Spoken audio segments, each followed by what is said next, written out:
मुख्यमंत्री भूपेश बघेल हा करीन सामाजिक संगठन मन और प्रतिनिधि मंडल मन ले मुलाकात संग म कतको समाज मन के भवन निर्माण बर राशि के मंजूरी दिन।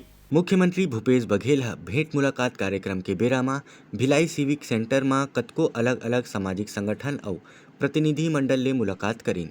संगठन के प्रतिनिधि मन गोड़ बात करत मुख्यमंत्री के आघू अपन समस्या और मांगला रखीन। अधिकार नगर की जमीन है, ये साडा द्वारा अलॉटेड की गई है, लेकिन हमारे पास धन अभाव के कारण हम लोग कुछ सिर्फ घेरा बनाए हैं और एक सामने रूम बना पाए हैं, एक हॉल बना पाए हैं। लेकिन हम लोग उसमें चाहते हैं कि कुछ बच्चों के लिए और बड़ों के लिए भी 5 रूम बनाना चाहते हैं। उहें मुख्यमंत्री हा कतको सामाजिक संगठन मन ला मौका म भवन निर्माण बर स्वीकृति संग भवन निर्माण कार्य बर अलग अलग राशि के मंजूरी प्रदान करीन। ए बेरा म समाज के प्रतिनिधि मंडल मन मुख्यमंत्री ला बधाई और शुभकामना दिन। ब्यूरो रिपोर्ट उत्लंघा न्यूज।